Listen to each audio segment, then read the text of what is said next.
it's not hard to love Jesus.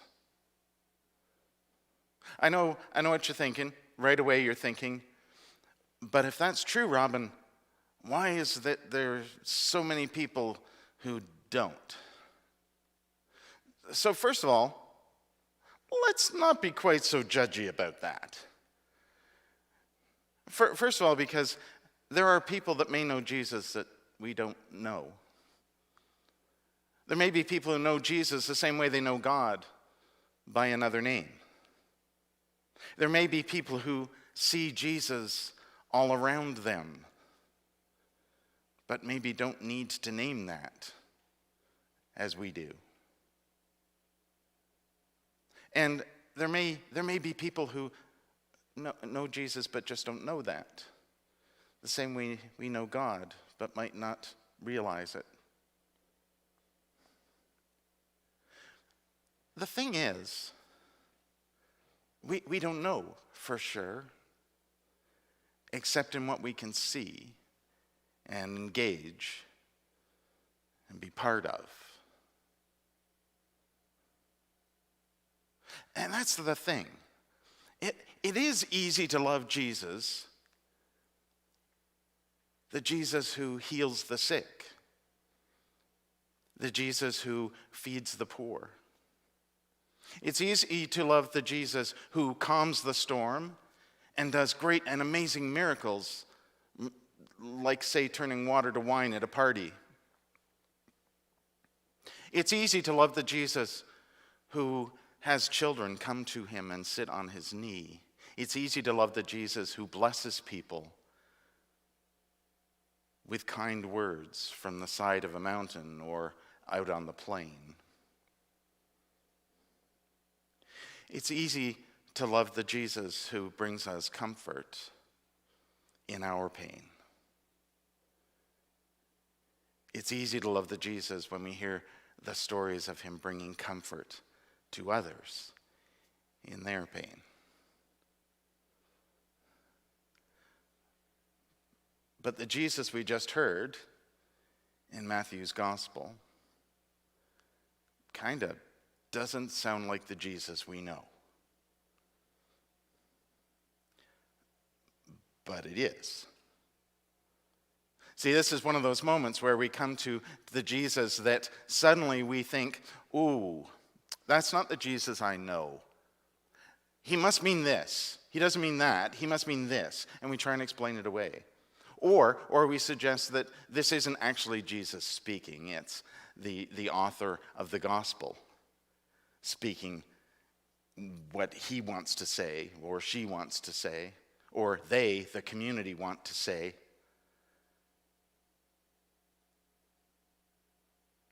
But it isn't. It's Jesus. And it's a Jesus we're not really comfortable with. It's a Jesus that's a little bit disturbing to us.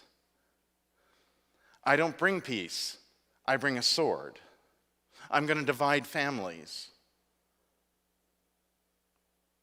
You're going to have enemies. You're going to need to lose your life for me. That's a little disturbing.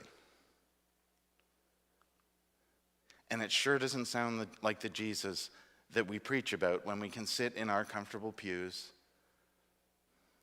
or in our comfortable chairs at home wearing our jammies and drinking coffee. It doesn't sound like the Jesus we really want to hear about. It's not the Jesus who brings comfort or inspiration. It's the Jesus that challenges. It's probably the most important Jesus of all. It's the Jesus who says, I don't come to say, let's all just get along. Let's all just, group hug, warm fuzzies, group hug. Let's all just get along. Let's not talk about those things because there'll be conflict if we do. It's the Jesus who says, we're going to talk about that, and there's going to be conflict. That's the sword. But the thing is, if we hear that as There's going to be conflict. We're going to have to fight so that I can get my way. That is not the Jesus we know. This is the Jesus who says there's going to be struggle. You're going to have to fight. How are you going to do that? Are you going to bring love and grace and compassion? Are you going to listen? Are you going to want to hear stories that are awkward and even hurting for you because it's hurtful to someone else? Are you going to be able to hear their stories? Are you going to be able to accept, even make change? Because what's been good for you is hurting others. Are we going to be able to bring the kind of equity and fairness that we need in order for there to be a world of peace?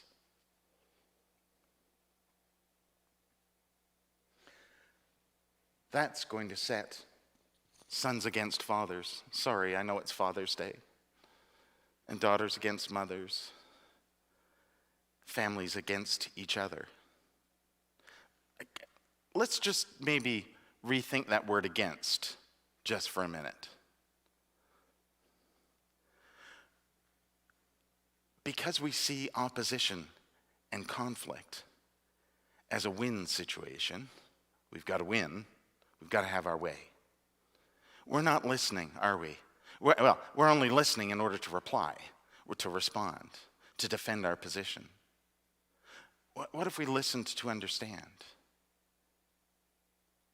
So that we could understand that somebody else disagreed with us. And then, what if we could love them still and say that's okay, because we don't have to all be the same. There can be diversity. And can that diversity not only get us to a place where we can each learn something, but where we can actually be okay with the diversity, respectful of another person and their difference of opinion, their different culture, their different appearance, their differentness. Can we get there? There's going to be conflict. There's going to be struggle. Are we going to sweep that to the side so that we don't know? It's okay. There's nothing. We're all good. I don't see that. We're going to be fine. Or are we going to get in there and we're going to engage it? We're going to listen to the stories. We're going to try and learn more. We're going to have to engage those things that we don't want to, and we're going to have to step into that conflict.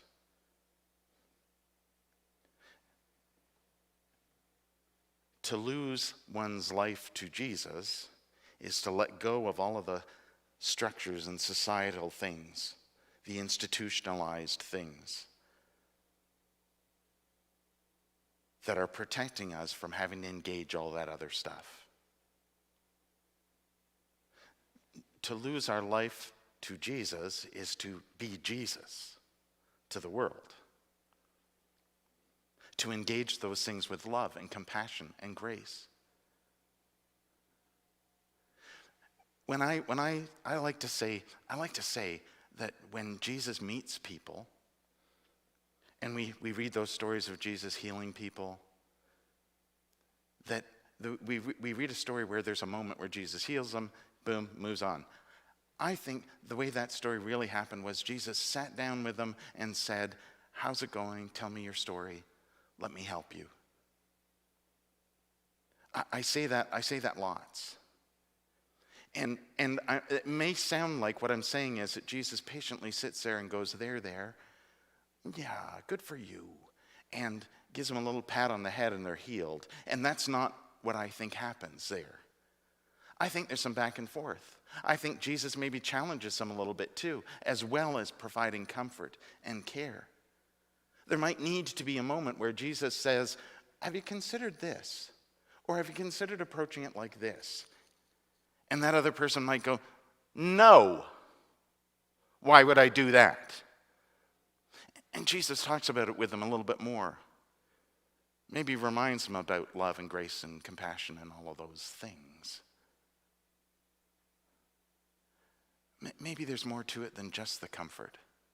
Maybe part of healing is acknowledging that we have to move through the pain, because we aren't going to just leave it in the past. It's not just going to go away.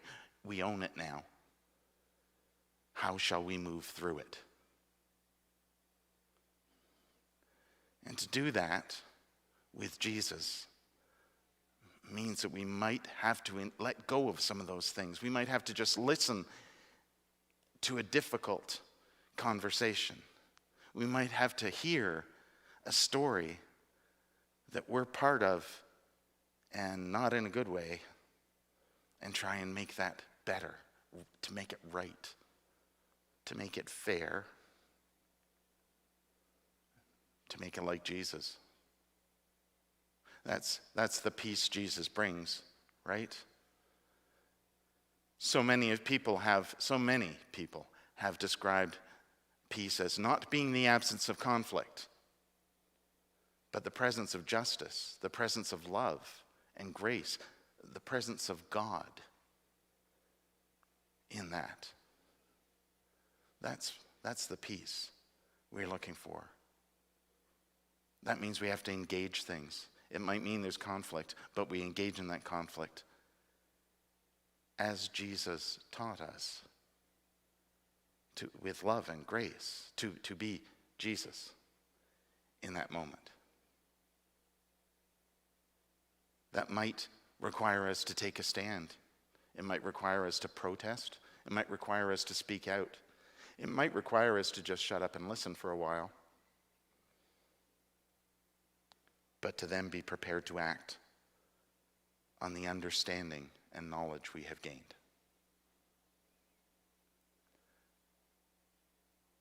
That's being Jesus.